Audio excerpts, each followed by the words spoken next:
Hello. ప్రభునందు ప్రియమైన దేవుని పిల్లలారా, అపోస్తుడైన పౌలు గారు కొరింథీయులకు రాసిన మొదటి పత్రిక 15వ అధ్యాయం 33వ వచనంలో అపోస్తుడైన పౌలు గారు కొరింథీయులకు రాసిన మొదటి పత్రిక 15వ అధ్యాయం 33వ వచనాన్ని మనం చదువుకుందాం. కొరింథీ సంఘంలో ఉన్నటువంటి తప్పుడు బోధలు, తప్పుడు సంగతులు కొరింథీ సంఘాన్ని గలిబిలి చేస్తున్న వేళ, కలవరపెడుతున్న సమయంలో పౌలు గారు ఆ సంఘానికి ఒక హెచ్చరికను ఆయన కొరింథీయులకు రాసిన మొదటి పత్రిక 15వ అధ్యాయం 33వ వచనంలో మోసపోకుడి, అక్కడి నుంచి ప్రారంభమైంది చూడండి. మోసపోకుడి అని ఫుల్ స్టాప్ పెట్టి దుష్ట సాంగత్యము మంచి నడవడిని చెరుపును అన్నాడు.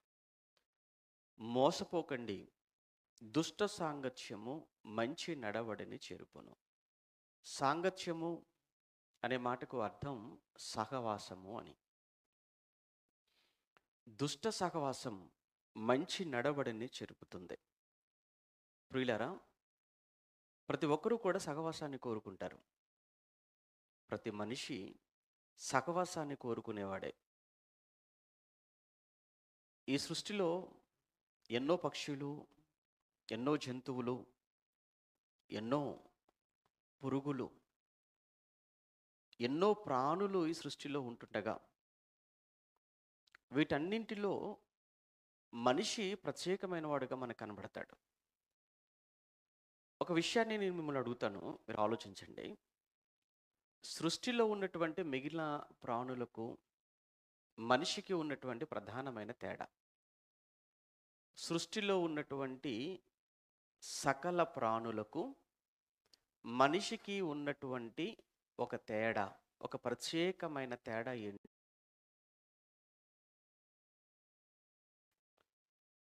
సృష్టిలోని సకల జీవులలో ప్రాణము మాత్రము ఉంది, వాటిలో ఆత్మ లేదు. ఆత్మ కలిగినది కేవలం ఒక్క మనిషి మాత్రమే. అవన్నీ చచ్చి మట్టిలో కలిసిపోతాయి.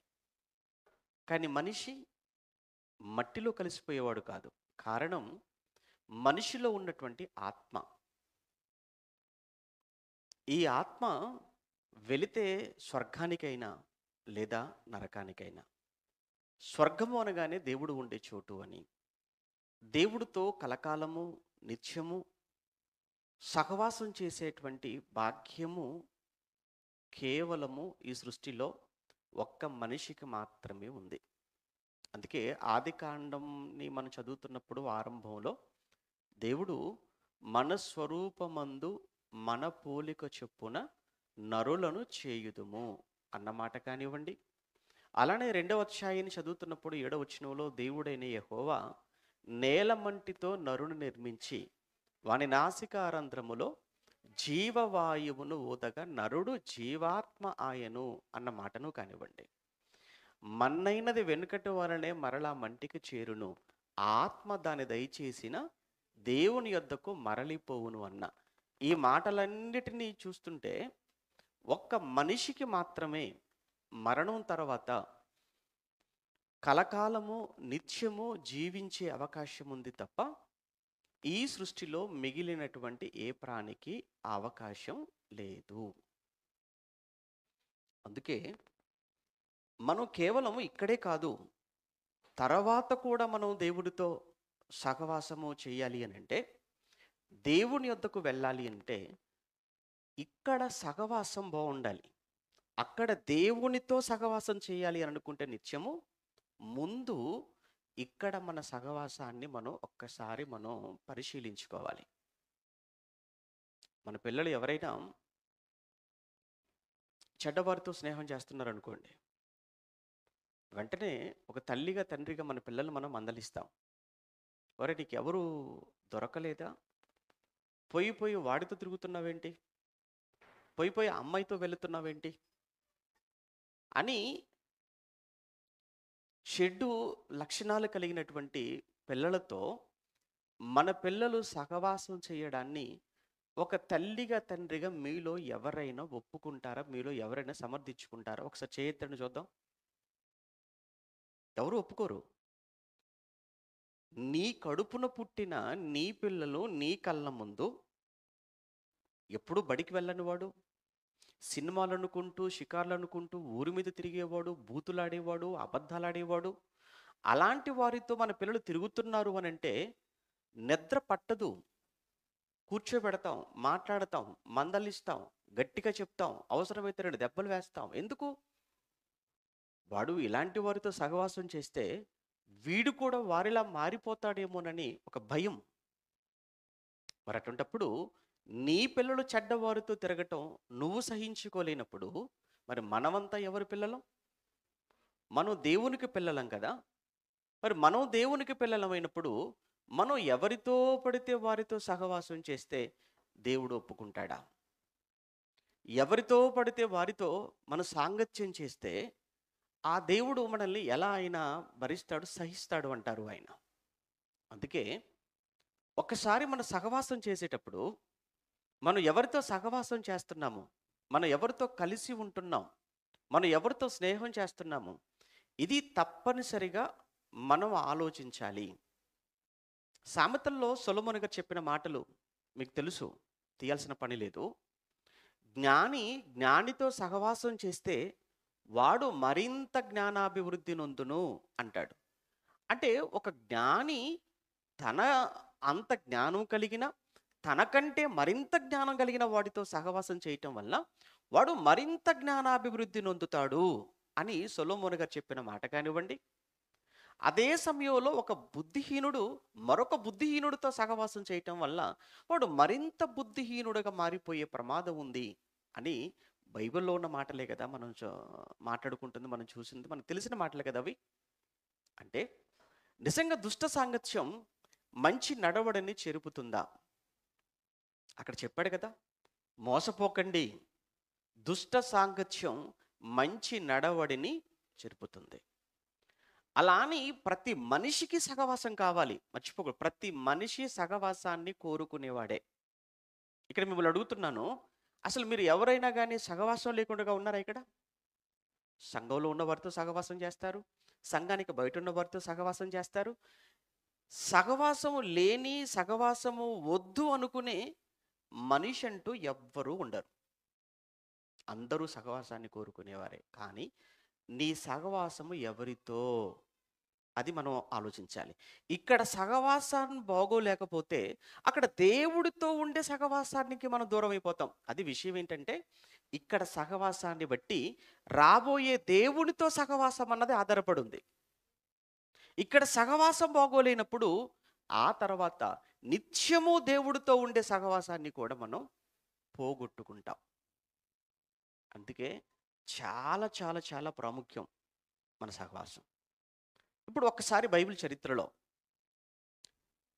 దుష్టులతో సహవాసం చేసి చెడిపోయిన, పాడైపోయినటువంటి సందర్భాలు ఏమైనా ఉన్నాయా? అండ్ ఇంకొక విషయం మీరు ఆలోచించాలి.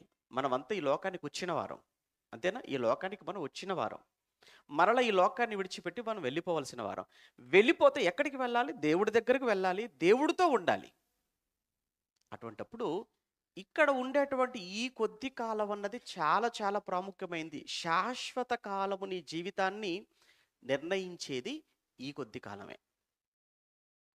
అప్పుడప్పుడు పిల్లలు సంవత్సరం అంతా కూడా చదవకుండగా నిర్లక్ష్యంగా ఉన్నప్పుడు పరీక్షలు దగ్గరకు వచ్చాయనగానే తల్లిదండ్రులుగా పిల్లలతో చెప్పే మాట ఏంటంటే, ఒరే సంవత్సరం అంతా ఎలాగో తిరిగేసావు, సమయం అంతా వేస్ట్ చేసేసావు, కనీసం ఈ ఒక్క నెల నువ్వు కష్టపడ్డావా, నువ్వు చదివావా, ఇదిగో నీ లైఫే మారిపోద్ది, నీ జీవితమే మారిపోద్ది.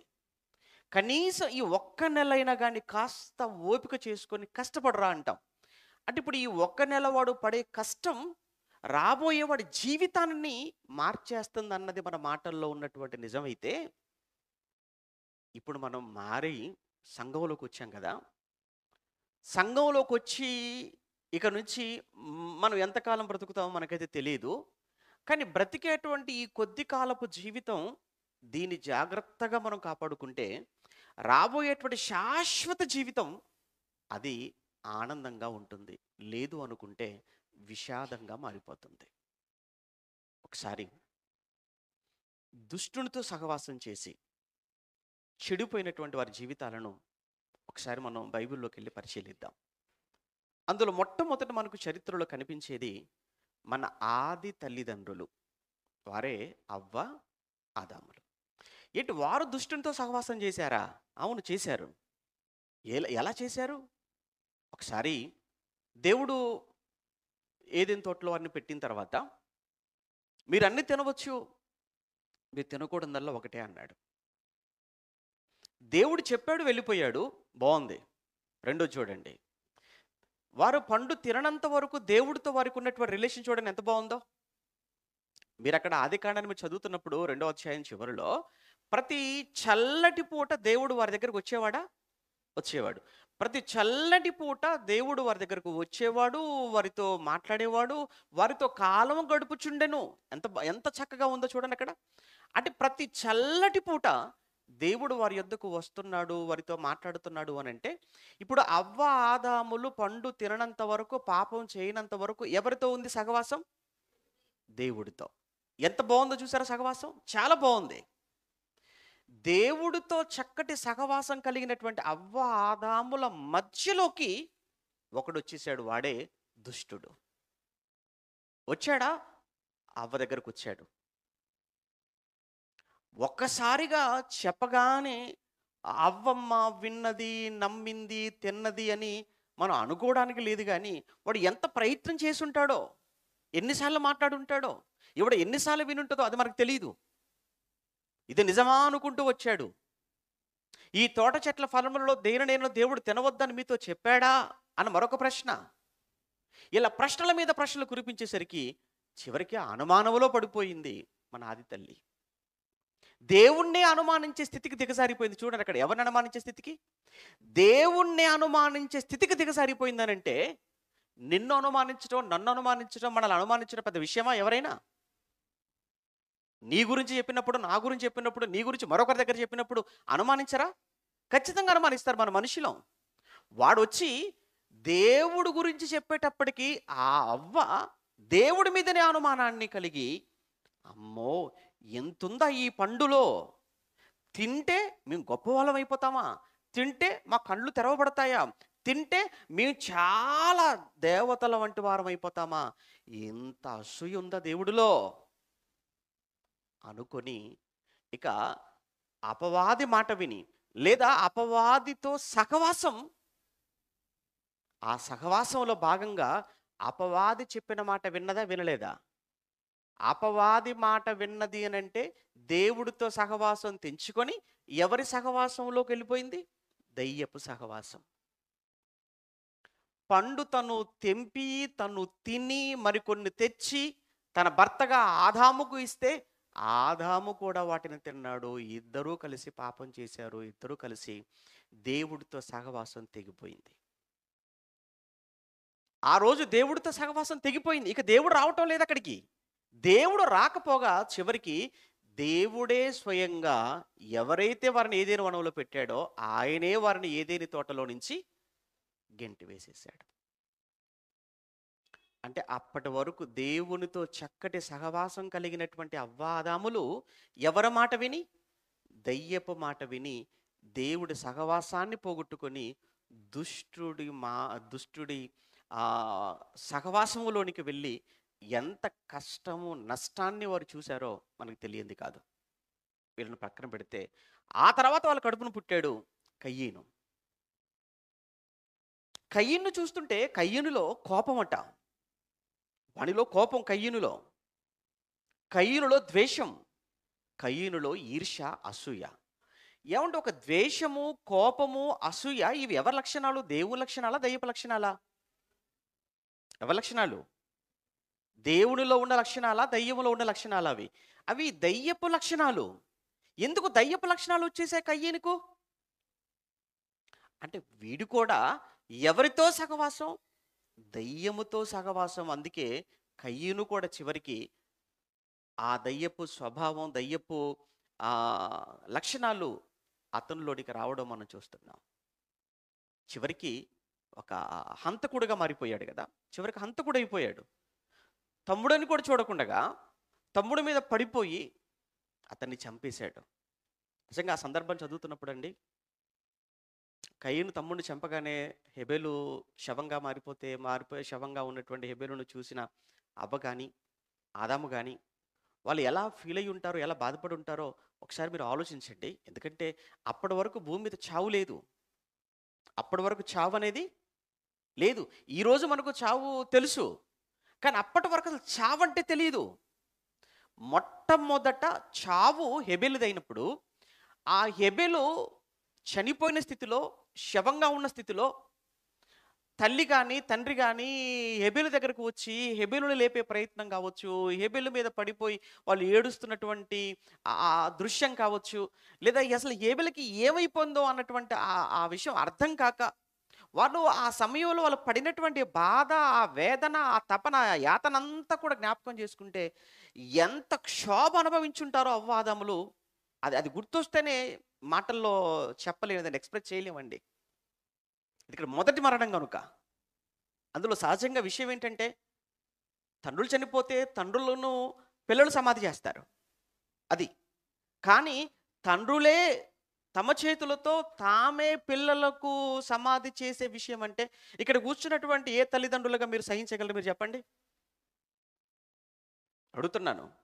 అప్పుడప్పుడు పిల్లలు చనిపోయినప్పుడు తల్లిదండ్రులు పిల్లల శవాల మీద పడి ఏడుస్తూ ఒక మాట అంటుంటారు, నాకు వచ్చిన బాగుండు కదరా చావు, నీ చనిపోయినా బాగుండేది కదా, నువ్వు నాకు తలకొరివి పెట్టవలసిన వాడవురా, నేను నీకు పెట్టే పరిస్థితి వస్తుందని నేను ఏనాడూ ఊహించలేదురా అని చనిపోయిన బిడ్డ శవం మీద పడి ఏడుస్తున్నటువంటి తల్లిదండ్రులను మరి ఎంతమందిని చూడలేదంటారు? సేమ్ ఇదే సిచ్యువేషన్ ఒకనాడు ఎవరికి ఎదురైంది? అవ్వ ఆదాములకు ఎదురైంది. వాళ్ళు కన్నా హెబెలును వారే తీసుకుని వెళ్ళి సమాధిలో పెట్టే పరిస్థితి. అసలు ఇదంతా కూడా ఎక్కడ ఆరంభమైందో మీరు ఆలోచిస్తే, అవ్వ ఆదాములు దేవునితో సహవాసాన్ని తెంచుకొని ఎవరితో సహవాసం ప్రారంభించారు? దయ్యముతో, దుష్టునితో. వారి కడుపున పుట్టిన కయ్యను వాడు కూడా దుష్టుని సంబంధిగానే మారిపోయాడు, దుష్టునితో సహవాసం. అందుకే పౌలు గారు అన్నారు, మోసపోకండి, దుష్ట సాంగత్యము మంచి నడవడిని చేరుపుతుంది. కేవలం వీళ్ళే కాదు, చరిత్రలో ఎంతమంది దేవునికి, దేవుని మాటకు, పెద్దలకు లోబడక దుష్టునితో సహవాసం చేసి చెడిపోయినటువంటి ఎన్నో గాథలు చరిత్రలో మనకు కనబడుతూ ఉంటాయి. ఆ తర్వాత కాలానికి మనం ముందుకు వస్తూ ఉంటే లోతు గారి కాలం, ఇదంతా పితరుల యుగం, అఫ్కోర్స్ ఇదంతా పితరుల కాలం. అది ఆ లోతు గారి దగ్గరకు వచ్చినప్పుడు కూడా మీరు చూడండి, అబ్రహాము గారు లోతు గారు కలిసి ఉన్నారు. బాగా వినాలి, అబ్రహాము గారు లోతు గారు కలిసి ఉన్నారు. కలిసి ఉంటే కలదు సుఖం అంటారు లోకంలో సామెత. ఐకమత్యమే మహాబలము అంటారు. విడిపోతేనేనండి సమస్యలు. ఆ విడిపోవాలన్న ఆలోచన ఎప్పుడు వస్తుంది తెలుసా? మనిషి స్వేచ్ఛను కోరుకున్నప్పుడు, 1. 2, మనిషి గుర్తింపును కోరుకున్నప్పుడు. 3, మనిషి అధికారాన్ని కోరుకున్నప్పుడు. అంటే స్వేచ్ఛగా ఉండాలి, నా మీద ఎవరి అధికారం ఉండకూడదు అన్న ఆలోచన. 2, నన్ను గుర్తించాలి అన్న ఆలోచన. 3, నాకు అధికారం కావాలి అన్నది. ఇవి ఎప్పుడైతే సహజంగా మనిషిలో ప్రారంభమవుతాయో అప్పుడే మనిషి కలిసి ఉండడానికి, ఐక్యంగా ఉండడానికి ఇష్టపడడు. ఆ రోజు అబ్రహాము లోతు గారు ఇరువురూ కలిసి ఉన్నారు, వాళ్ళు బాగున్నారు. విషయం ఏంటంటే అబ్రహాము గారికి లోతు గారికి సమస్య లేదు, కానీ అబ్రహాము గారి గొర్రెల కాపరులకు, లోతు గారి గొర్రెల కాపరులకు, ఈ కాపరులకు మధ్య గొడవట. ఈ విషయం పెద్దవాడుగా అబ్రహాము గారి దగ్గరకు వచ్చింది. అప్పుడు అబ్రహాము గారి దగ్గరకు వచ్చినప్పుడు అబ్రహాము గారు లోతును పిలిచాడు, ఆయన లోతు, ఇదిగో నీ కాపరులు నా కాపరులు ఇలా గొడవ పట్టడం బాగోలేదు, ఒక పని చేయనా, నీ ఆస్తి కూడా చాలా ఎక్కువైపోయింది కదా. ఎంత ఎక్కువైపోయిందంటే ఆస్తి, మన ఇద్దరము కలిసి నివసించలేనంత ఆస్తి మనకు దేవుడిచ్చాడు. ఒక పని చేయి, నువ్వు దక్షిణానికి వెళ్తావా, నేను ఉత్తరానికి వెళ్ళిపోతాను. లేదా నువ్వు ఉత్తరానికి వెళ్ళిపోతావా, నేనే దక్షిణానికి వెళ్ళిపోతాను. పెద్దవాడు గనుక పెద్ద మనసు చేసుకొని పెద్దరికంగా మాట్లాడుతూ, నీ ఇష్టం, నువ్వు ఎటు వెళ్ళిపోతావు వెళ్ళిపో నాయనా అనేసాడు. అప్పుడు లోతు దూరంగా చూశాడు. చూడగానే యొర్దాను ప్రాంతం కనిపించింది. ఆ యొర్దాను ప్రాంతమే సొదొమ. పచ్చగా కనబడింది. కానీ వాళ్ళ బ్రతుకులు ఎంత చెడిపోయాయో మరి లోతుకు తెలుసో లేదో ఆ సమయానికైతే మనకు తెలియదు. మొత్తానికి యొర్దాను తీర ప్రాంతం అనగానే మంచి సారవంతమైనటువంటి భూములు. సారవంతమైన భూములు అనేటప్పటికీ మంచి పంటలు పండుతాయి. మంచి పంటలు పండుతాయి. ఇంకే దేవుడితో పని ఉంది చెప్పండి. ఇక అక్కడికి వెళ్ళిపోయాడు. అక్కడికి వెళ్ళిన తర్వాత తను, తన భార్య, కూతుళ్ళతో నివాసం ఉంటున్నాడు. అప్పటికైనా లోతు గారికి అర్థం కావాలా? అర్థం కావాలి విషయం. నేను ఎక్కడికి వచ్చాను? నేను ఎవరి మధ్యకు వచ్చాను? అమ్మో సొదొమ ఇంత భయంకరమైన, ఇంత ప్రమాదకరమైన వాళ్ళు ఈ సొదొమలో ఉన్న మనుషులు ఎంత ప్రమాదకరమైన వాళ్ళు. ఏమంటే సొదొమ గురించి మీకు తెలిసిన ఒక విషయం చెప్పండి. సొదొమలో ఉన్న వాళ్ళు ఎంత భయంకరులు అని చెప్పడానికి బైబిల్లో రాయబడిన ఒక్క విషయం మీరు చెప్పండి ఎవరైనా. సొదొమలో ఉన్నవారు ఎంత ప్రమాదకరమైన వాళ్ళు. సొదొమలో ఉన్నవారు ఒక్క మాటలో చెప్పాలంటే కామాంధులు. ఎంతటి కామాంధులు అనంటే బాలురు మొదలుకొని వృద్ధుల వరకు. ఆ లోతు గారింటికి దూతలు వస్తే వచ్చింది ఆడ మగ అన్న సంగతి కూడా మాకు అవసరం లేదు, పంపించు అని లోతు ఇంట్లో చుట్టుముట్టేశారు. అలా చుట్టుముట్టిన వారిలో ఎవరు ఉన్నారు అని అంటే బాలురు మొదలుకొని వృద్ధుల వరకు వచ్చేసారట. ఏంటంటే బాలురు కూడానా? బాలురు కూడా పాడైపోయారా? పాడైపోయారు. నిన్న ఒక న్యూస్ చూసిన తర్వాత చాలా భయం వేసిందండి. ఏమంటే మళ్ళా చెప్తున్నాను, ఇక్కడ కూర్చున్న తల్లిదండ్రులుగా మీ పిల్లలకు ఎవరికైనా కానీ మీరు స్మార్ట్ ఫోన్లు ఇచ్చారు అంటే మీ పిల్లలను మీరే చేతులారా పాడు చేసుకున్న వాళ్ళు అవుతారు. మరలా చెప్తున్నాను, మీ పిల్లల చేతికి మీరు ఎవరైనా కానీ స్మార్ట్ ఫోన్లు మీరు ఇచ్చారు అనంటే చేతులారా మీ పిల్లలను పాడు చేసుకోవాలన్న ఆలోచన మీకుంటే ఇవ్వండి. వాళ్ళకు ఫోన్లు ఎందుకండి? అందులో మళ్ళీ స్మార్ట్ ఫోన్లు ఎందుకండి పిల్లలకు? ఖరీదైన ఫోన్లు ఎందుకు? ఎంత అఘాయిత్యం, ఎంత ఘోరం జరిగిపోయిందో తెలుసా? న్యూస్ ఉంది, చూపిద్దాం అనుకున్నాను. టెక్నీషియన్ ఏమో జ్వరం వచ్చి కింద పడుకుని పోయాడు. లేవరా బయటికి రా, ఏమంటే ఇక్కడ రాలేనంత జ్వరంతో వాడు పడుకుని పోయాడు. చూపిద్దాం అనుకున్నాను. న్యూస్ అంటే బహుశా నేను మీరు చూసే ఉండొచ్చు వెయిటింగ్ న్యూస్లో. ఎంత వాడు వయసు అంటే 13 సంవత్సరాలు. ఇంట్లోనే ఉంటున్నాడు. తల్లిదండ్రులు వాడికి స్మార్ట్ ఫోన్ ఇచ్చారు. రోజు అశ్లీల సంబంధమైన వీడియోలు చూడటం, పోర్న్ వీడియోలు చూడటం. ఆ వీడియోలు చూసి వాడు చివరికి ఇంట్లో ఉన్న చెల్లి 9 సంవత్సరాల వయసు, ఆ చెల్లిని పాడు చేసేసాడు. ఆ చెల్లిని రేపు చేసేసాడు. నిజం చెప్పంటారా? పాడు చేయటమే కాదు, చంపేశాడు కూడా. గొంతులు చంపేశాడు. 13 సంవత్సరాల వయసు ఉన్నటువంటి ఒక అన్న 9 సంవత్సరాల వయసులో ఉన్నట్టు సొంత చెల్లిని వాడు పాడు చేసి గొంతునులిమి చంపేస్తే ఇంట్లో ఉన్న తల్లి, అక్కలు ఆ చనిపోయిన ఆ బిడ్డ శవాన్ని బయట విసిరేసేసారట. ఎంత దారుణమా! వాడు ఎందుకు ఇలా మారిపోయాడు అని అంటే వాడి చేతికి ఇచ్చినటువంటి ఆ స్మార్ట్ ఫోన్, అందులో వాడు చూడకూడనివన్నీ చూసి వాడు మనసంతా పాడు చేసేసుకొని కళ్ళ ముందు చెల్లి కనబడితే చెల్లిని అనుభవించాలని బాలురు మొదలుకొని అదే గుర్తొచ్చింది. ఆ రోజు సొదొమ చూడని ఎలా అయిపోయిందో. అంటే రాబోయే రోజుల్లో మన పట్టణాలు, మన ప్రాంతాలు, మన కుటుంబాలు సొదొమ కుటుంబాల, సొదొమ ప్రాంతాల్లో మారిపోతాయా? చెప్పలేము. ఒకప్పుడు ఇవేమీ లేనప్పుడు ప్రశాంతంగా ఉన్న కుటుంబాలండి. కలిసి కూర్చొని మాట్లాడుకున్న కుటుంబాలు, కలిసి కూర్చొని భోజనం చేసిన కుటుంబాలు. కానీ రోజు కలిసి కూర్చున్నా ఎవరు ఫోన్ వారితే. ఎవరో యూట్యూబ్లు చూసేవాళ్ళు యూట్యూబ్ చూస్తుంటారు, ఫేస్బుక్ చూసేవాళ్ళు ఫేస్బుక్ చూస్తుంటారు, వాట్సాప్ చూసేవాళ్ళు వాట్సాప్ చూస్తుంటారు, యూట్యూబ్లో ఆటలు చూసేవాళ్ళు ఆటలు చూస్తుంటారు, పాటలు చూసేవాళ్ళు పాటలు చూస్తుంటారు, జబర్దస్త్ చూసేవాళ్ళు జబర్దస్త్ చూస్తారు. ఎవరిది వాళ్ళదే. పక్కన ఉన్న కనీసం పలకరించే పరిస్థితి కూడా ఈరోజు రిలేషన్స్లో, బంధాలలో ఈరోజు మనకు అనిపించట్లేదు. ఎంత దరిద్రం అయిపోయిందో మీరు ఒక్కసారి ఆలోచించండి.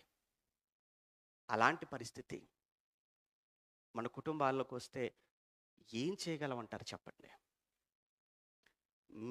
మీ పిల్లల చేతుల్లోకి ఎంత తొందరగా మీరు ఆ ఫోన్లు మీరు దూరం చేస్తే వాడు బాగుంటాడు, మీ కుటుంబాలు మీరు బాగుంటారు. వాడు ఏడుస్తున్నాడనో, మారం చేస్తున్నాడనో, అలుగుతున్నా, ఏమైనా చేసుకొనివ్వండి, ఫోన్ మాత్రం ఇవ్వకూడదు. ఆ తర్వాత మరికొంతమంది పిల్లలు ఆటలకు ఆటలు ఆటలు ఆటలు అని అందులో లీనమైపోయి పిచ్చోళ్ళు అయిపోయి హాస్పిటల్లో చేరిపోతే మేమేమి చేయలేమని డాక్టర్లు కూడా చేతులు ఎత్తేస్తే తీసుకెళ్ళి మెంటల్ హాస్పిటల్లో పడేసినటువంటి తల్లిదండ్రులు ఎంతమంది లేరు పిల్లల్ని తీసుకొని వెళ్ళి. కారణం ఆటలు, స్మార్ట్ ఫోన్లో. సెల్ ఫోన్ కొనివ్వకపోతే తండ్రిని కొట్టిన, తల్లిని కొట్టిన, తాతను గొంతులు నిలిపి చంపిన ఎన్ని వార్తలు మీరు చూడట్లేదు అంటారు న్యూస్ మీడియాలో. ప్రతిరోజు ఏదో ఒక సంఘటన ఎక్కడో ఒక చోట. ఏం విజ్ఞానము, ఏం ఎదుగుతుంది, ఎందులో ఎదుగుతున్నాం మనం ఒక్కసారి ఆలోచించండి. లోతు అక్కడికి వెళ్ళాడు, పరిస్థితులు బాగోలేవు, చూశాడు. అప్పుడు ఏం చేయాలో తెలుసా? వచ్చేయాలి. వద్దు వద్దు, వీళ్ళ మధ్య ఉండకూడదు, ఈ దుష్టులు వీళ్ళంతా. వీళ్ళతో ఉంటే నేను కూడా పాడైపోతానేమో, నా భార్య పాడైపోతుందేమో, నా కూతుళ్ళు కూడా చెడిపోతారేమో, ఈ సొదమ మనుషుల మధ్య అసలు ఉండనే వద్దు అని నిజంగా లోతు వెంటనే ఎలా వచ్చాడో అలా వెనకకోలేకపోతే మరొక చోటుగా వెళ్ళిపోయినా కానీ బాగుండేదండి. కానీ అక్కడే ఉన్నాడు, దుష్టుల మధ్యలోనే ఉన్నాడు. లోతు తను కాపాడుకోగలిగాడేమో కానీ తన భార్యని కాపాడుకోగలిగాడే చెప్పండి? భార్య ఏమైపోయింది? చివరికి ఉప్పు స్తంభంగా మారిపోయింది. పోనీ కూతురును కాపాడుకున్నారా? వాళ్ళు ప్రాణాలతోనే ఉన్నారు తప్ప క్యారెక్టర్ లేదు కూతుర్లకు. క్యారెక్టర్ చెడిపోయింది కూతుళ్ళది. ఎంత దారుణంగా చెడిపోయారు కూతుళ్ళు.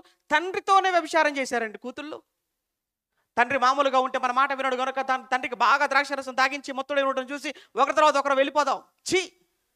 ఇంత దారుణమా?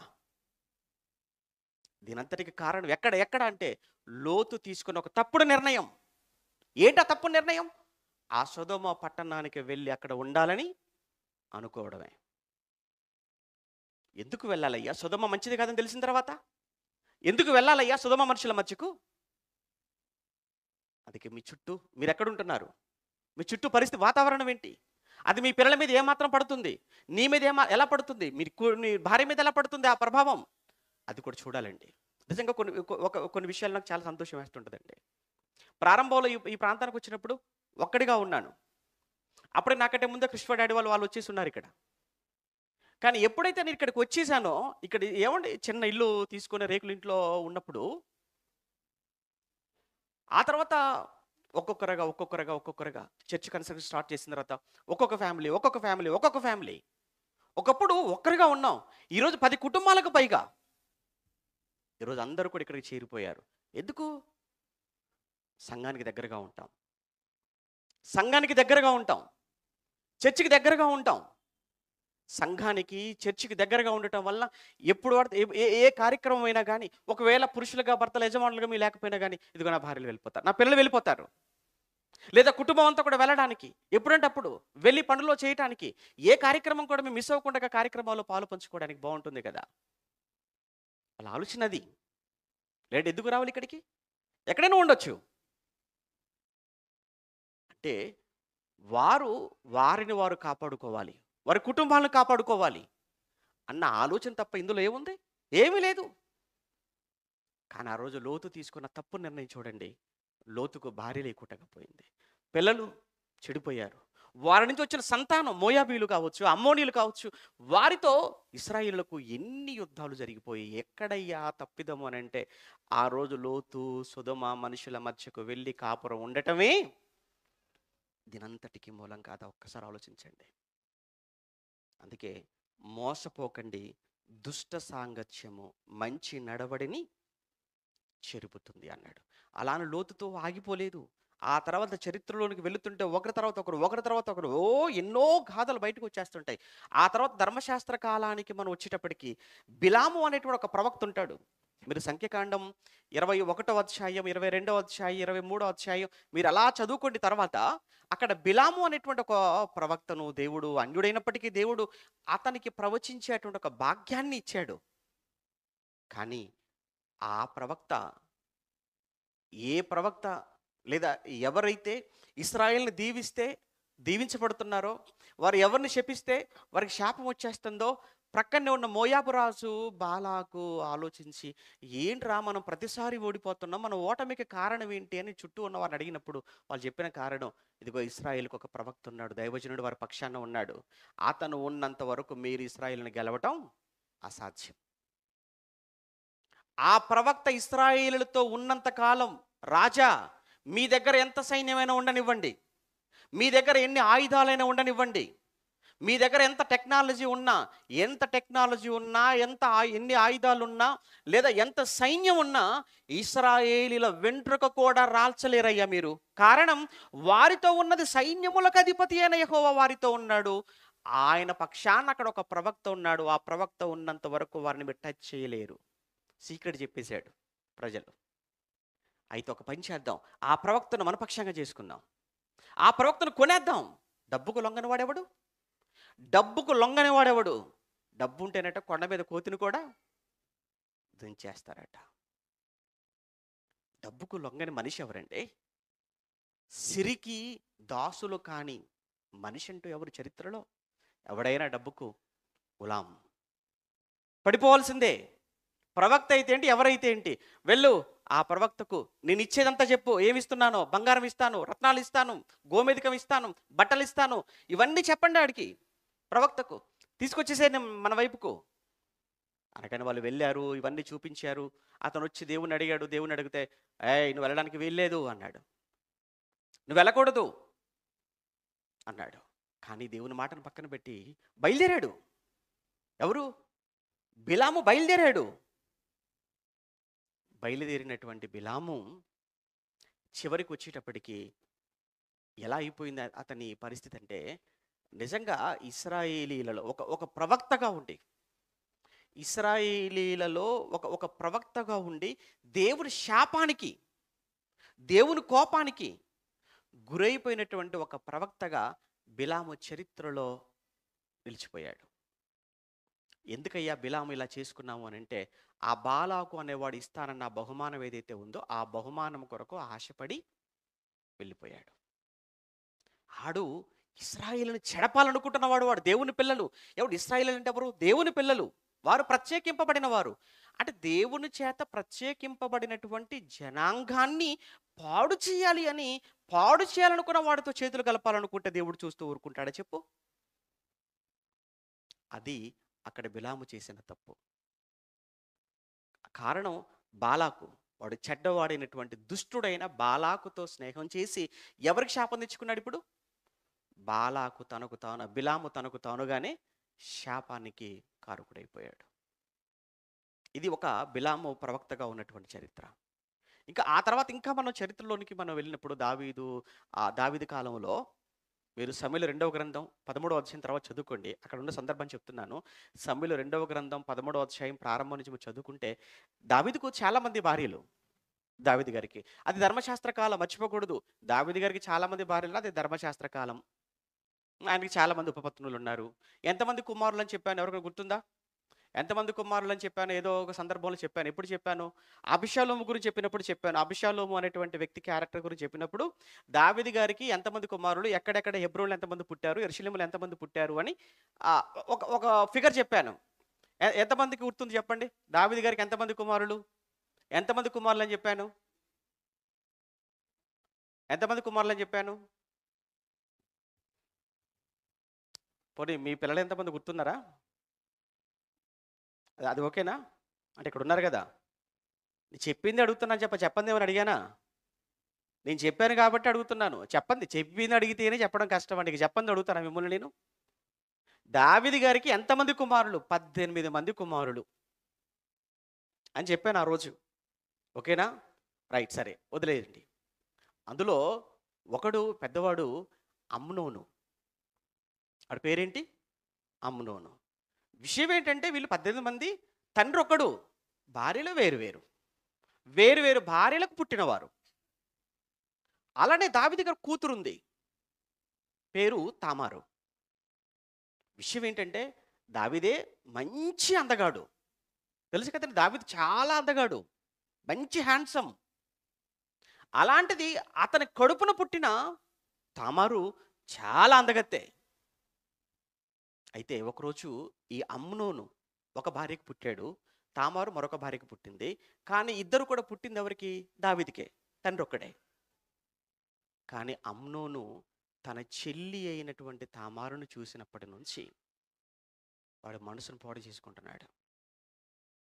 వాడు మనసంతా పాడు చేసుకొని, చెల్లి మీద బెంగ పెట్టుకొని, ఎలానైనా చెల్లిని అనుభవించాలని ఆ మనసులో ఆలోచన ఆలోచన ఆలోచన ఆలోచన ఆలోచన అలా చిక్కిపోతున్నాడు. విషయం ఏంటంటే, అలాంటి అమ్నోనుకు ఒక స్నేహితుడున్నాడు. వాడి పేరు యెహోనాదాబు అని రాయబడింది. వాడి గురించి చెప్పినప్పుడు అక్కడ వాడు బహు కపటం గలవాడు అని రాయబడింది. మీరు చదువుకున్న తర్వాత సమూయేలు 2వ గ్రంథం 13వ అధ్యాయం 3వ వచనం అనుకుంటాను. వాడు బహు కపటము గలవాడు అని రాయబడింది. అంటే అర్థం ఏంటి? బహు కపటం గలవాడంటే తెలివి గలవాడనా? మీరు చెప్పండి. కపటం అంటే ఏంటి? ఎవరికైనా తెలుసా? అబ్బే! అసలు ఆ మాటే మాకు తెలీదండి అంటారా? కపటం అంటే, మోసం అంటే, వేషధారణ అంటే, నటన అంటే అసలు ఎప్పుడు వినలేదని అంటారా? బతికేదే వాటి మీద. ఇక మాకు తెలియదు, మేము వినలేదు అని అంటే ఏం బావుంటది చెప్పండి? బహు కపటము గలవాడు అన్నాడు చూసారా? అంటే అర్థం ఏంటి? మోసగాడండి, వేషధారి. అలాంటి వాడితో వీడి స్నేహం. ఎవరు? దావీదు కొడుకు. దావీదు కొడుకు అమ్నోను అలాంటి వాడితో స్నేహం. వాడు ఏంటి రాజకుమారులుగా మీరేంటయ్యా ఇలా చిక్కిపోతున్నారు? ఎందుకయ్యా మీరు రోజు రోజుకి ఇంత బలహీనమైపోతున్నారు? ఏంటి కారణం ఏంటి చెప్పండి అని యెహోనాదాబు అడిగినప్పుడు, ఒరేయ్ నువ్వు నా ఫ్రెండు కదరా! మనిద్దరం ఫ్రెండ్స్ కదా! ఏం లేదు, ఇదిగో మా చెల్లెరా నాకు కావాలిరా అనగానే వీడు బుద్ధున్నవాడైతే, మళ్ళీ వీడు బుద్ధున్నవాడైతే ఎవడు? యెహోనాదాబు అనేవాడు బుద్ధున్నవాడైతే, వాడు నిజంగా బుద్ధిమంతుడైతే, నీకైనా పోయే కాలంరా నువ్వు? నీకు ఏం పుట్టిందిరా నీకు? నువ్వు అడుగుతున్నది ఏమన్నా నీ చెల్లెనరా నువ్వు కోరుకుంటున్నావు అని బుద్ధి చెప్పి గడ్డి పెట్టాలి వాడికి. కానీ పెట్టాడు కదా! ఎందుకంటే ఆడు కూడా అలాంటి బుద్ధి కలిగిన వాడు. ఎవడు? యెహోనాదాబు. అందుకే ఎవరితో స్నేహం? ఎటువంటి వారితో సహవాసం? మోసపోకండి. దుష్ట సాంగత్యము మంచి నడవడిని మీరు, అందుకే అంటున్నాను. మీరు ఎవరితో సహవాసం చేస్తున్నారు? మీలో ఉన్న తప్పులు, మీరు ఎవరైనా తప్పుడు సలహా ఇచ్చినప్పుడు ఛీ! ఏయ్! అది బైబిల్‌కి విరుద్ధం గదా! అది వాక్యానికి వ్యతిరేకం గదా! అది సంఘ క్రమం కాదు గదా! సంఘ క్రమం కానప్పుడు, అది వాక్య ప్రకారం కానప్పుడు, బైబిల్‌కు విరుద్ధమైనప్పుడు, దేవుడు కూడా దాన్ని మెచ్చనప్పుడు నువ్వెందుకు ఇలా మాట్లాడుతున్నావు? అని సరిచేసిన సందర్భాలు మీ జీవితంలో ఏమైనా ఉన్నాయా? ఉండవు. ప్రోత్సాహం, ఎంకరేజ్. ఎందుకు? నాశనానికి. నాశనానికి. ఏవండీ, నా మాటలు చాలా కష్టంగా ఉంటాయి. ఎవరికో తెలుసా? తప్పు చేస్తున్న వాళ్ళకు. చేయని వాళ్ళకు జాగ్రత్త ఉంటుంది. ఎవరికండి బాధ అంటే, తప్పు చేస్తున్న వాళ్ళకి బాధ. ఆ ఆలోచనలతో ఉన్న వారికి బాధ. ఏమీ లేకపోతే బాధెందుకు? మన జయశీల గారు చెప్పారు పోయిన వారం. మీలో ఎంతమంది ఉన్నారో నాకు తెలీదు. కొంతమందికి నేను వాక్యం చెప్తుంటే వాళ్ళ కోసం చెబుతున్నట్టుగా అనుకుంటున్నారు. బయట అలా ప్రచారం చేస్తున్నారు. అలా అనుకుంటున్నాడంటే వాడంత మూర్ఖుడు మరొకడు లేడని పోయిన వారం చెప్పాడు. ఎంతమంది విన్నారు? చేయెత్తండి ఒకసారి. హమ్మయ్య! సంతోషం. ఎందుకంటే మరి కనీసం ఆయన చెప్తేనని వింటారేమోనని. నిజమే కదండీ! వాక్యం ఎవరి కోసం రాయబడింది? మన కోసం రాయబడిందా? పక్కోళ్ళ కోసమా?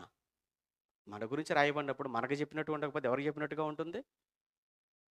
ఈ మాట నీకు తాకుతుంది. ఇంకో మాట ఇంకొకరికి తాగుతుంది. ఇంకో మాట నాకు తగులుతుంది. అందరికీ తగిలేవే.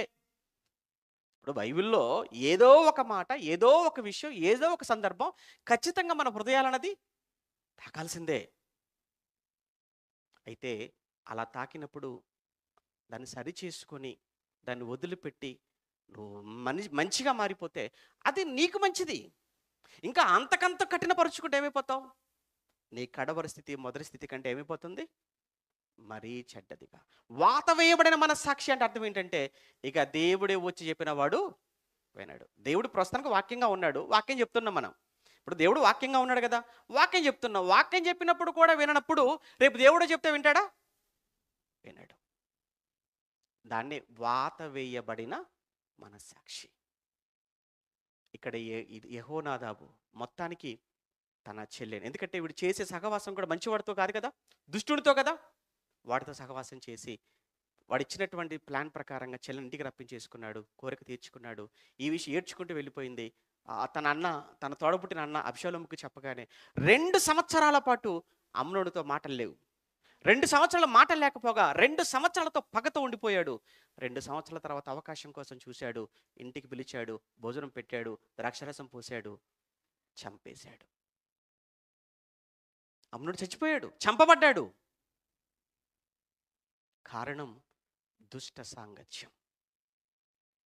మంచి నడవడిని చిరిపేసింది, చివరికి చంపేసింది.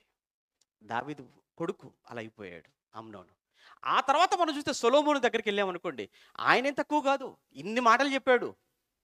చివరికి వెళ్ళేటప్పటికి, ఏమయ్యా సొలొమోను అంటే, ఇంకా అంతకంటే ఇంకా ఇంకా కొంచెం మనం వెనక్కి వెళ్ళామనుకోండి, ధర్మశాస్త్ర కాలంలోనే ఏమంటే దావీదు గారి అమ్నోను కంటే ముందు ఇంకో సంఘటన జరిగింది, సంసోను గారిది. సంసోను గారి గురించి తెలుసు కదా. సంసోను గారు కూడా సేమ్ అదే సిచ్యువేషన్. ఎవరితో సంసోను సహవాసం? ఏంటి, ఫిలిస్తీన్లో ఒకదాన్ని కావాల్సి వచ్చిందా నీకు? ఫిలిస్తీన్లు ఎవరయ్యా? ఇశ్రాయేలు శత్రువులు కదా, బానిసలుగా చేసుకున్నారు కదా. వారితో నీకు వియ్యం ఏంటి? వారితో నీకు సహవాసం ఏంటి? ఇశ్రాయేల్లో లేరు ఆడపిల్లలు చేసుకోవడానికి?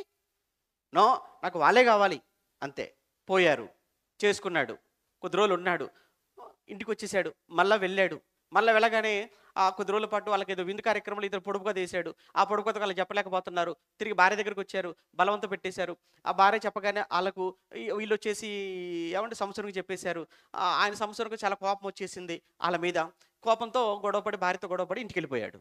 ఇంటికి వెళ్ళిపోయి మళ్ళీ తిరిగి వచ్చేసరికి ఈవిడకు మరొకరితో పెళ్లి చేసేసాడు వాళ్ళ నాన్న.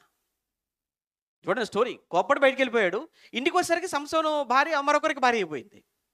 ఇక భరించలేక మొత్తం తగలబెట్టేశాడు. వాళ్ళ పంట పొలాలన్నీ, ద్రాక్ష తోటలన్నీ కూడా నక్కలు పట్టుకొచ్చేసి మొత్తం కూడా ఈ నక్కతో ఆ నక్కతో కలిపేసి మధ్యలో ఏమంటే దివిటి పెట్టేసి నిప్పంటిచ్చేసి మొత్తం పాడు చేసేసరికి దేశం అంతా పెద్ద సంచలనం అయిపోయింది. ఆ తర్వాత పోనీ అంతటితో సైలెంట్ అయిపోతే బాగుండేది సంసోను. లేదు, ఆ తర్వాత ఎక్కడికి వెళ్ళాడు? గాజాలో ఒక వేషి దగ్గరికి వెళ్ళాడట. వేషితో సహవాసం ఏంటి నీకు? సంసోను, నువ్వేంటి, నీ బలం ఏంటి, నీ శక్తి ఏంటి, నువ్వు ఎవరి కోసం పుట్టావు, నువ్వు ఎవరితో సహవాసం? ఒక వేషి దగ్గరికి వెళ్ళిపోయాడు.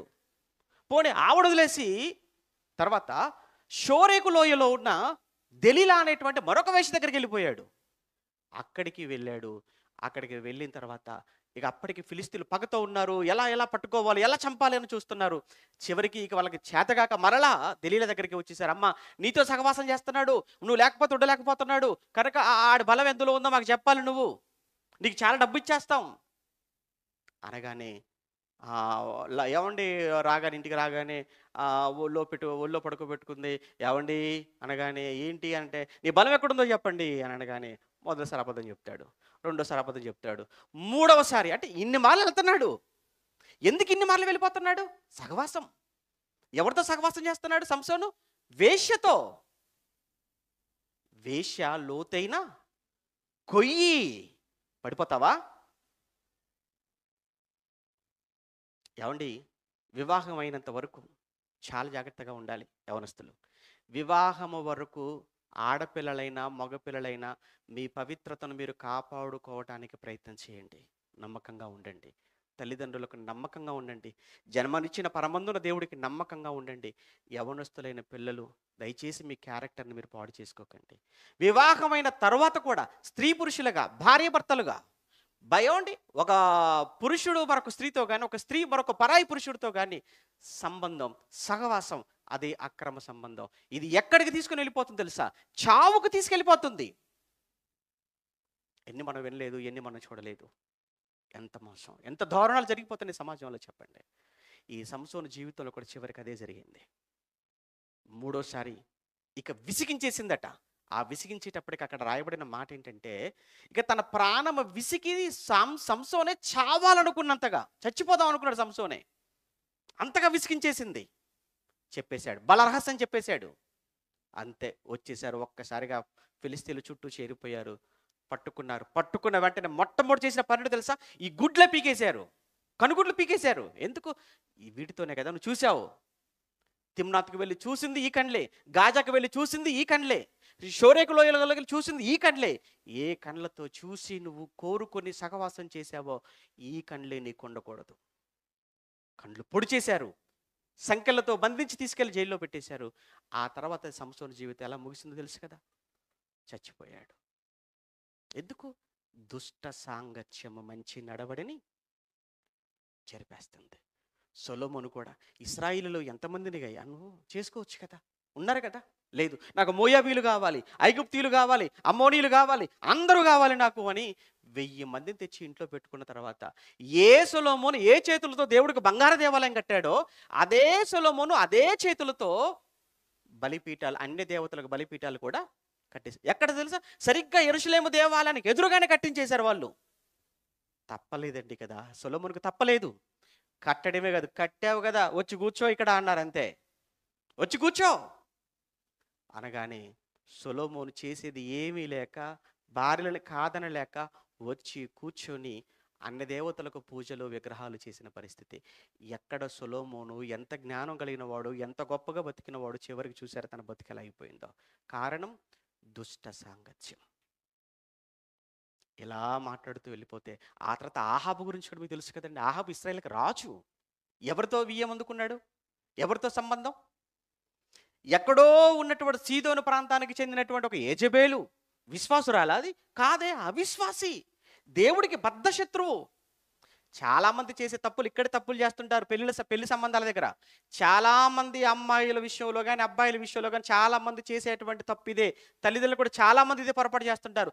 డబ్బులు ఏమంటే వాడికి ఎంత ఆస్తుందో చూడండి అంటారు, వాడికి ఏ ఉద్యోగం ఉందో చూడండి అంటారు, వాడి బ్యాంక్ బ్యాలెన్స్ ఏంటో చూడండి అంటారు. బ్యాంక్ బ్యాలెన్స్ ఉందనో, ఆస్తి ఉందనో, డబ్బు ఉందనో, హైట్ ఉన్నాడనో, అందం ఉన్నాడనో చూసి తెచ్చుకుంటే ఆహాబులాగానే అయిపోతాయి మీ కొంపలు కూడా. మీ కుటుంబాలు కూడా ఆహాబులాగానే అయిపోతాయి.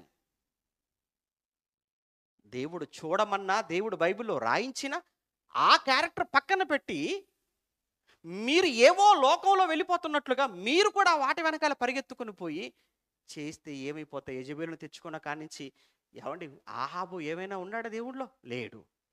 ఏమండి, ఆ కుటుంబం ఏమైనా ఉందా? లేదు. రాజు చెడిపోయాడు, రాజ్యము కూడా ఏమైపోయింది? చెడిపోయింది. అంటే యెజెబెలు ఆహాబు జీవితంలోకి వచ్చినప్పటి నుంచి ఆహాబుకు మనశ్శాంతి లేదు. యెజెబెలు భార్యగా వచ్చినప్పటి నుంచి, రాజ్యంలోనికి రాజుకు భార్యగా వచ్చినప్పటి నుంచి రాజ్యములో కూడా ప్రశాంతత లేదు. దేవునికి వ్యతిరేకమైన కార్యక్రమాలు.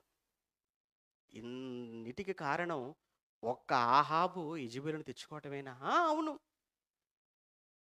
అందుకే ఒక విశ్వాసకి అవిశ్వాసతో పొత్తేంటి అన్నాడా? విశ్వాసకి అవిశ్వాసతో పొత్తేంటి? మీరు సంబంధాలు కలుపుకుంటున్నప్పుడు, మీరు కలుపుకుంటున్నప్పుడు ఇంటికి ఆ అమ్మాయిని తెచ్చుకుంటున్నా, లేదా అబ్బాయిని మీరు తెచ్చుకుంటున్నా అల్లుడుగా, ఎలానైనా ఒక్కటే ఆలోచించండి, విశ్వాసులా కాదా?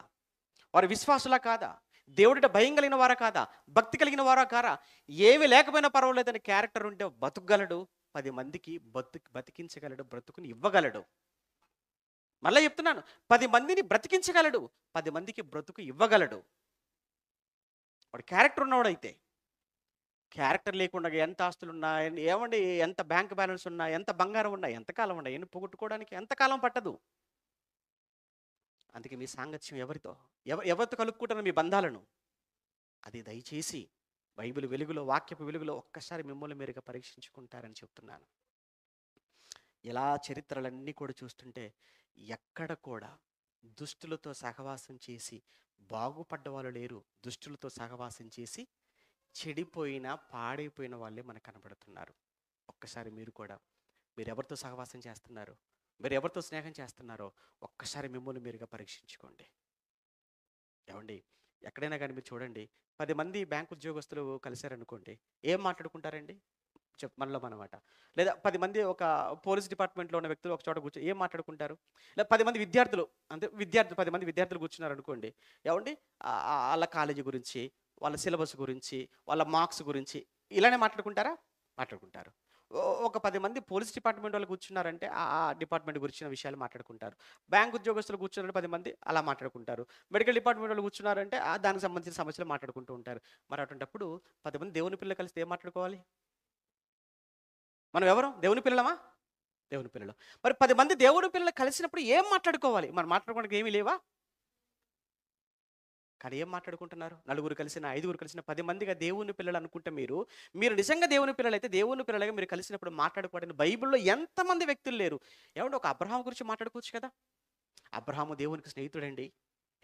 అబ్రహామును దేవుడు నా స్నేహితుడు అన్నాడే యెషయా గ్రంథం 41లో. మరి మన గురించి చెప్పగలడా అన్నమాట? యోసేపు చూసావా ఎలా కష్టకాలంలో కూడా దేవుని కోసం నమ్మకంగా బతికాడో, పాపం చేసే అవకాశం ఉన్న నెల పారిపోయాడో. యోసేపు లాంటి షారా చూసావా, యజమానుడికి అన్ని విషయాలు లోబడుతూ బతికింది. ఒక ఇస్సాకు చూసావా, తండ్రికి ఎంత విధేయుడుగా కనబడుతున్నాడో. ఆ! ఒక రూతు చూసావా? ఒక మంచి ఉత్తమురాలైనటువంటి ఒక కోడలుగా చరిత్రలో నిలిచిపోయిందో. ఒక ఎస్తేరు చూసావా? తల్లి లేకపోయినా, తండ్రి లేకపోయినా ఒక అనాథగా, ఎలా అనాథగా ఉన్నటువంటి ఎస్తేరు ఆ రాజ్యానికి రాణిగా ఎలా మారిపోయింది? తనలో ఉన్న విధేయత కదా! అని ఏవండి బైబిల్‌లో ఎంతోమంది వ్యక్తులు, భక్తులు ఉంటే, బైబిల్‌లో ఉన్న వ్యక్తుల గురించి మాట్లాడుకోవడం పక్కన పెట్టి, ఆడి సంగతి ఏంటి? వీడి సంగతి ఏంటి? అని మాట్లాడుకుంటున్నారు అనంటే, దేవుని పిల్లలు మాట్లాడుకోవాల్సిన మాటలా ఇవి? ఇవి దేవుని పిల్లలు మాట్లాడుకోవాల్సిన మాటలా? అక్కడే మీకు అర్థం కావట్లేదా? మన సహవాసం ఎవరితో? అంటే నిజంగా అందులో ఒక్కలున్నా కానీ దేవుని పిల్లలు, ఏయ్! ఇవన్నీ ఎందుకు మనం మాట్లాడుకోవటం? బైబిలు. ఏవండి నేను ఎవరి దగ్గరికైనా వచ్చాననుకోండి. ఏవండి నన్ను మీరు నిజంగా నన్ను సేవకుడిగా మీరు అంగీకరిస్తే, మీరు నాకు బైబిల్ తెలుసని మీరు అనుకుంటే, మీరు నన్ను ఏమడగాలో తెలుసా? బైబిల్‌లోని సందేహాలు అడగాలి. మీ భక్తికి ఉపయోగకరమైన మాటలు నన్ను మాట్లాడమని చెప్పాలి. అన్నయ్య నిజంగా బైబిల్‌లో మీరు మనకు చెప్పారు నాకు ఈ సందేహం ఉంది ఏంటన్నా? లేదా నేను రాత్రి బైబిల్ చదువుతున్నాను నాకు అర్థం కాలేదు ఈ విషయం. దీని సంగతి ఏంటన్నా? ఇదే కదండీ! మనం ఏం కలిసినా ఇదే మాట్లాడుకోవాలి. నిజంగా ఈ ఈ వాతావరణం ఉన్న కుటుంబాలు చల్లగా ఉంటాయి. ఈ వాతావరణం ఉన్నటువంటి కుటుంబాలు చాలా భక్తిగా ఉంటాయి. మీరు యూట్యూబ్‌లో ఉంటుంది ఒక ప్రసంగం మీరు వినండి. చాలా కుటుంబాలలో ఏవండి అడుగుతున్నాను మీలో ప్రతిరోజు రాత్రి పడుకునే ముందు నిజంగా ఒక కుటుంబంగా కూర్చొని కుటుంబ ప్రార్థనలు చేసుకునేటువంటి ఏమంటే కుటుంబాలు మీలో ఎన్ని కుటుంబాలు ఉన్నాయో ఒకసారి చేతుతారో చూస్తాను. నిజంగా ఈ రోజు వరకండి మేము ప్రతిరోజు రాత్రి పడుకునే ముందు ఒక పాట పాడుకుంటామండి, వాక్యం చదువుకుంటామండి, ఆ ప్రార్థన చేసుకుంటామండి అనే కుటుంబాలు చాలా తక్కువ. ఏంటి మేలేంటి దాని వలన? దాని వలన మేలేంటంటారా? ఒకసారి కుటుంబ ప్రార్థన యొక్క అవసరత ఏంటో అనేది, ఆవశ్యకత ఏంటనేది ఎప్పుడో లాక్‌డౌన్‌లో మాట్లాడాను. ఒకసారి ఆ వీడియో ఉంటుంది ఒకసారి మీరు చూడండి. మన సహోదరులు నా దగ్గరికొచ్చారు. గాబ్రియల్ సహోదరుడు తమ్ముడు రాజశేఖర్ వచ్చారు. మాట్లాడాలన్నయ్య అన్నారు. చెప్పండి అన్నాను. చివరిలో వెళ్ళేటప్పుడు రెండే మాటలు చెప్పాను వాళ్ళకు. ఇదిగో మీరు భక్తిలో ఎదగాలి. ఇంకా దేవుళ్ళు మీరు ఎదగాలి. ఇంకా మీరు బలపడాలి. మీరు ఇంటికెళ్ళిన తర్వాత మీరు ఒకటే పని చేయాలి. రోజు బైబిల్ చదువుకోండి ఇంట్లో. ప్రార్థన చేసుకోండి. ఇంకోటి మీరు వెళ్తున్నారు కదా! గుర్తుపెట్టుకోండి. మీ గురించి నాకంటే ఎక్కువ ఆలోచించేవాడు ఎవడు ఉండడు. ఆ మాట 3 సార్లు చెప్పి పంపించేసాను ఆళ్ళకు. ఎందుకు? వాళ్ళు మన సంఘ సభ్యులు. ఆళ్ళతోనే కాదు ఎవరితోనో అదే మాట చెప్తాను. అంటే మనం దేవుళ్ళో ఎదగాలి అనంటే, మనం దేవుళ్ళో ఎదగడానికి మూలం కుటుంబ ప్రార్థన. మీరు ఇంట్లో ఎంత బైబిల్ మీరు చదువుతున్నారో, ఎంతగా ప్రార్థన చేస్తున్నారో, ఎంతగా దేవుని పాటలు వినపడుతుంటాయో, ఆ కుటుంబం చల్లగా ఉంటుంది, భక్తిగా ఉంటుంది. వేరే ఏ ఒక్క మాట చెవిలో పడనివ్వదు. ఎవరితో మనం చేసే సహవాసం? కొరింథీయులకు రాసిన రెండో పత్రిక ముగించుకుందాం. కొరింథీయులకు రాసిన రెండో పత్రిక 6వ అధ్యాయం. కొరింథీయులకు రాసిన రెండో పత్రిక 6వ అధ్యాయం 18వ వచనం. కొరింథీయులకు రాసిన రెండో పత్రిక 6వ అధ్యాయం 18వ వచనంలో మీరు జీవము కలిగిన దేవుని ఆలయమై ఉన్నారు అని 14వ వచనంలో మీరు అవిశ్వాసులతో విజ్జోడుగా ఉండకండి. చూడండి 14వ వచనంలో మీరు అవిశ్వాసులతో విజ్జోడుగా ఉండకండి. ఇదిగో నీతికి దుర్నీతితో ఏమి సాంగత్యం? వెలుగునకు చీకటితో ఏంటి పొత్తు? మీరు అవిశ్వాసులతో విజ్జోడుగా ఉండొద్దు అన్నాడు. అంటే ఎవరితో? మీరు అసలు అవిశ్వాసులతో మీరు సహవాసం వద్దు. ఏమంటే ఇక్కడ ఒక మాట చెప్తున్నాను. అందరు నా వైపు చూడాలి. మీరు ఎప్పుడు కూడా ఎవరితో సహవాసం చేయాలో తెలుసా? నాకు అర్థమైపోతుంటుందండి. ఎవరు ఏంటి అనేది నాకు అన్నీ తెలిసిపోతూనే ఉంటాయి. వాళ్ళ ముగింపు ఏంటో కూడా నాకు తెలుసు. వాళ్ళ ముగింపు ఎలా ఉంటుందో కూడా నాకు తెలుసు. ఎందుకంటే నాకున్న అనుభవాన్ని బట్టి, సేవను బట్టి, వాక్యాన్ని బట్టి చెప్తుంటాను. మీరు ఎప్పుడు కూడా సహవాసం చేయాలనుకుంటే ఎవరితో చేయాలో చెప్తున్నాను. మీకంటే తక్కువ జ్ఞానవంతులతో చేయకండి. మీకంటే ఎక్కువ బైబిల్‌లో ఎక్కువ పండితులు అనుకున్న, ఎక్కువ జ్ఞానవంతులైన వారెవరో చూసి వారితో సహవాసం చేయండి. నంబర్ 1. 2 మీకంటే సంఘానికి క్రమంగా ఎవరొస్తున్నారు? బుధవారపు క్లాసులు మిస్ అవ్వకుండగా, ఆదివారపు ఆరాధనలు మిస్ అవ్వకుండగా, చుట్టుపక్కల దేవుని కార్యక్రమాలకు ఎవరు మిస్ అవ్వకుండగా ఎవరొస్తున్నారు చూడండి ఆళ్ళతో. ఇంకోటి దేవుని కార్యక్రమాలు అనగానే అది నా కార్యక్రమం అనుకుంటూ సంఘ కార్యక్రమం అనగానే మీద వేసుకొని చేసేవాళ్ళు ఎవరు చూడండి. ఆళ్ళతో మీరు సహవాసం చేయండి. దేవుని పని అనగానే తన పనులన్నీ పక్కన పెట్టి పరిగెత్తుకొని వచ్చేవాళ్ళు దేవుని కోసం అనేటప్పటికీ వాళ్ళకున్న అవసరాలు కూడా కాదనుకుని దేవుని కోసం ఇచ్చేవాళ్ళని చూసారా? అలాంటి వారితో మీరు సహవాసం చేస్తే అంతకంటే ఎక్కువ భక్తిపరులుగా మారుతారు. కానీ మనం అలాంటి వారితో సహవాసం చెయ్యం. ఈ రాని బ్యాచ్ అంతా ఒక ఒక ఒక ఒక విధంగా ఉంటది. అప్పుడప్పుడు తరగతులు మానేసే వాళ్ళు చూడండి, ఈళ్ళదంతా ఒక టీమ్‌గా ఉంటారు. మీరు చూడండి. క్లాస్‌లో కూడా మీరు చూడండి. హోంవర్క్‌లు ఎవరు చేయలేదురా అంటే అంతే. ఎప్పుడు ఆ నలుగురు నిలబడుతుంటారు అంతే. ఎప్పుడు అదే బ్యాచ్ ఉంటది. ఎప్పుడు ఏమంటే స్కూల్‌కి లేట్‌గా వచ్చేవాళ్ళు చూడండి. ఎప్పుడు వాళ్ళు అలానే లేట్‌గా వస్తుంటారు. ఇక వాళ్ళు మా జీవితంలో మారరు. మరలా అందుకే చెప్తున్నాను, ఒక్కసారి మీ బ్రతుకును వెలిగించుకోండి. మీరు ఎప్పుడు కూడా ఎవరితో సహవాసం చేయాలి అంటే, మీకంటే భక్తిలో తక్కువగా ఉన్న వాళ్ళతో కాదు.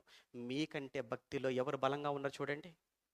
ఆళ్ళతో మీరు సహవాసం చేశారనుకోండి, మీరు వాళ్ళతో అవుతారు. వాళ్ళకంటే ఇంకా గొప్పవాళ్ళవుతారు. నా మాటలో ఏమైనా అబద్ధం ఉందంటారా? నేను చెప్పింది తప్పని వాళ్ళు చేయొద్దని చూద్దాం. అంటే ఇప్పుడు మీరు ఎవరితో సహవాసం చేయాలి మీకు అర్థమైంది కదా? మీలా ఉన్న వాళ్ళతో కూడా కాదు. మీకంటే ఎక్కువ భక్తి కలిగిన వారు. మీకంటే సంఘానికి క్రమంగా వచ్చేవాళ్ళు, మీకంటే దేవుని కోసం ఎక్కువ కష్టపడేవాళ్ళు, ఏ ఒక్క కార్యక్రమాన్ని పోగొట్టుకోకుండా ఉండేవాళ్ళు, ఎవడు ఇది మనది అని అనుకుని భావించేవాళ్ళు, మీకంటే ఎక్కువగా ఇచ్చేవాళ్ళు, చేసేవాళ్ళు ఎవరు? వాళ్ళతో సహవాసం చేయండి. వారితో సహవాసం చేయటం వలన అన్నాడు కదా, జ్ఞానితో సహవాసం చేస్తే, భక్తుడు మరో భక్తునితో సహవాసం చేస్తే మరింత భక్తిపరుడైపోతాడు. ఒక మూర్ఖుడితో సహవాసం చేస్తే మరింత మూర్ఖుడిగా మారిపోతాడు.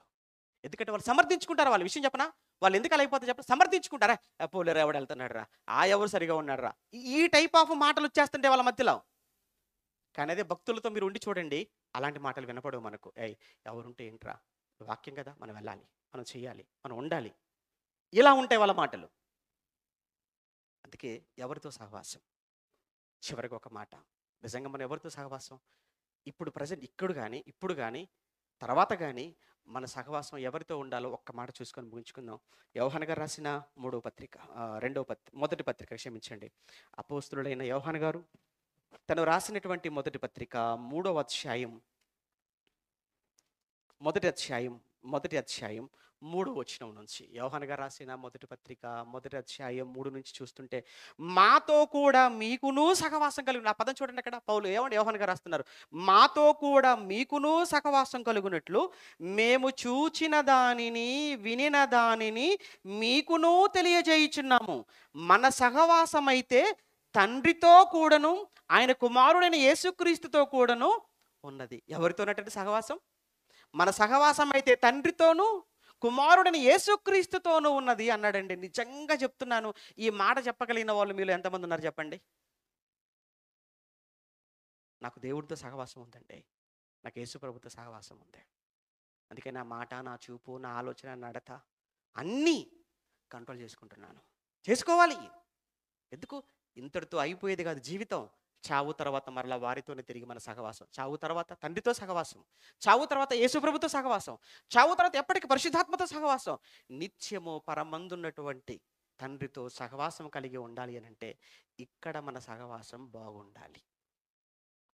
ఇక్కడ నీ సహవాసం ఎవరితో ఉంది ఒక్కసారి ఆలోచించుకోండి. మనసులను కఠినపరుచుకుంటున్నారు అని అంటే ఖచ్చితంగా మీ చేజేతులారా మీ జీవితాలను మీరే పాడు చేసుకున్నట్లు. విన్న దేవుని మాటలకు మీ మనసులను కరగజేసుకున్నారు అని అంటే కాపాడబడతారు, కఠినపరుచుకున్నారు అని అంటే పోతారు. దావీదు చివరిగా ఒక మాట, క్షమించండి లాస్ట్ మాట, మంచి మాట, 119వ కీర్తన 63వ వచనం, 119వ కీర్తన 63వ వచనంలో, నీ యందు భయభక్తులు గల వారినందరినీ, ఆ పదం చూడండి, నీ యందు భయభక్తులు గల వారినందరికీ, అందరికీ, ఆ పదం చూడండి, నీ యందు భయభక్తులు గల వారందరికీ నీ ఉపదేశములను అనుసరించు వారికి నేను చెలికాడను అన్నాడు. అంటే చెలికాడు అంటే అర్థం ఏంటో తెలుసా? స్నేహితుడను. నేను కూడా ఎవరికి స్నేహితుడనో తెలుసా? దేవుని యందు ఎవరు భయభక్తులు కలిగి ఉంటున్నారు వారికి నేను దగ్గరగా ఉంటాను. 2, ఎవరు దేవుని ఉపదేశాలకు ఎవరు భయపడుతున్నారు, ఎవరు దేవుని ఉపదేశాలను అంగీకరించి అనుసరిస్తున్నారు, వారికి నేను చెలికాడను. దావీదు నేను వారికే స్నేహితుడను అన్నాడు, వారితోనే సహవాసము అన్నాడు. ఒక్కసారి మీ సహవాసం కూడా ఎవరితో? దేవుడు అంటే భయభక్తులు కలిగిన వారితో సహవాసం చేస్తున్నారా? దేవుడు ఆ ఉపదేశాలను విని వదిలేసేవారు కాదు, విని అనుసరించే వారితో మీరు సహవాసం చేస్తున్నారా? అలాంటి వారితో మీ సహవాసాన్ని పోగొట్టుకోకండి. దుష్టుల ఆలోచన చొప్పున నడవక, ఆ మాట, దుష్టుల ఆలోచన చొప్పున నడవక పాపుల మార్గమున నిలవక అన్నాడు. వద్దు. మీరు నిజంగా దుష్టులతో సహవాసం చేస్తే అంతకంతకు ఇంకా మీరు కూడా దుష్టులుగా మారిపోతారు. వద్దు. దేవుని యందు భయభక్తులు కలిగిన వారితో చేయండి, మీకంటే భక్తి కలిగిన వారితో సహవాసం చేయండి. మళ్ళీ చెప్తాను, మీకంటే భక్తి, మీ అంతా కూడా కాదు, మీకంటే భక్తి కలిగిన వారు, మీకంటే బాగా బైబిల్ తెలిసిన వారు, మీకంటే జ్ఞానవంతులు, మీకంటే సంఘము విషయంలో ముందున్న వాళ్ళు ఎవరున్నారో వారితో కలవడానికి, వారితో ఉండడానికి ప్రయత్నం చేయండి. దానివలన మీ జీవితం, మీ భార్య, మీ పిల్లలు, మీ కుటుంబం, సంఘం అంతా క్షేమంగా ఉంటుంది. లేదు అనుకుంటే దుష్ట సాంగత్యం మోసపోకుడి, దుష్ట సాంగత్యం మంచి నడవడిని చెరుపుతుంది. ఎలా చెడిపోయారో చూసాం కదా. అలాంటి వారి జాబితాలో మీరెవరూ చేరిపోకూడదు. ప్రార్థన చేసుకుందాం. ప్రేమగల తండ్రి, పరిశుద్ధుడా, మీకు వందనాలు నాయన. ఇప్పటి వరకు మీ పిల్లలతో పంచుకున్న ప్రతి మాట లేఖనానుసారమైనది.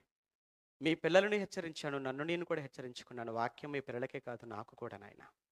కనుక నన్ను నేను హెచ్చరించుకుంటూ మీ పిల్లల్ని హెచ్చరించే ప్రతి మాట అది వారి హృదయాంతరాలలోనికి వెళ్ళున్నట్లు, వారి ఆలోచనలను సరిచేయనట్లుగా కృప చూపించమని కోరుతూ, ముఖ్యంగా రేపు ఎల్లుండి 2 రోజుల పాటు ఇక్కడ జరగనైన సేవకుల సదస్సును మీ చేతులకు అప్పగిస్తున్నాం. అనేక ప్రాంతాల నుంచి మీ పిల్లలు రావడానికి సిద్ధపడ్డారు. నిజంగా ఒక్కొక్క సేవకుడు అంటే ఆ సేవకుడితో పాటు సంఘం కూడా వచ్చింది అని మేము అనుకుంటాం. ఇక నేర్చుకున్న విషయాలు, నేర్పబడిన సంగతులు తిరిగి వారి సంఘాలలోనికి వెళ్ళి బోధిస్తారు. కనుక మీ పిల్లలకు మంచి భోజనం పెట్టి, మంచి వసతి కల్పించి, చక్కగా వారికి వాక్యం నేర్పించడానికి అవసరమైనటువంటి ఏర్పాట్లన్నీ కూడా తండ్రి మేము చేస్తున్నాం. ఈ విషయంలో ప్రత్యక్షంగా, పరోక్షంగా సహకరిస్తున్న ప్రతి ఒక్కరిని మీరు జ్ఞాపకం చేసుకోండి. మాట్లాడనైనటువంటి నాకు సమయోచితమైన జ్ఞానాన్ని ఇవ్వండి, ఆరోగ్యాన్ని ఇవ్వండి, బలాన్ని ప్రసాదించి, శక్తిని ప్రసాదించి, ఓపికను ఇవ్వమని కోరుతూ, మరి సంఘంలో అనారోగ్యంతో బాధపడుతున్న బిడ్డలను మీరు జ్ఞాపకం చేసుకోండి. అలానే ఈ సంవత్సరం, వచ్చే సంవత్సరం జరగనైనటువంటి సంఘం ద్వారా కార్యక్రమాలన్నీ మీ చేతులకు అప్పగిస్తూ, ఈ రోజు వరకు సంఘం పక్షాన మీరు ఉన్నారు అని అనడానికి ఎన్నో కార్యక్రమాల విషయంలో మీరు మా పట్ల చూపించినటువంటి నాయన ప్రేమ, శ్రద్ధ, మీరు మాతో ఉన్నారు అని రుజువైంది. భవిష్యత్తులో కూడా తండ్రి సంఘమంతా సమిష్టిగా ప్రతి కార్యక్రమాన్ని కూడా జరిగిస్తూ మీకు మహిమకరంగా చేయనట్లు కృప చూపించమని కోరుతూ, సంఘ క్షేమం కోసం ఆలోచించే ప్రతి ఒక్కరిని మీ చేతులకు అప్పగిస్తూ, ప్రతి కుటుంబాన్ని కాపాడమని వేడుకుంటూ, క్రీస్తునామని ప్రార్థన మీకు సమర్పిస్తున్నాము తండ్రి. ఆమేన్. మన తండ్రి అయిన దేవుని ప్రేమ, కుమారుడైన యేసుక్రీస్తుల వారి కృప, పరిశుద్ధాత్మని యొక్క అన్యోన్య సహవాసం ఇప్పుడు ఎల్లప్పుడు సదాకాలం మనందరికీ తోడే నడిపించును గాక. ఆమేన్.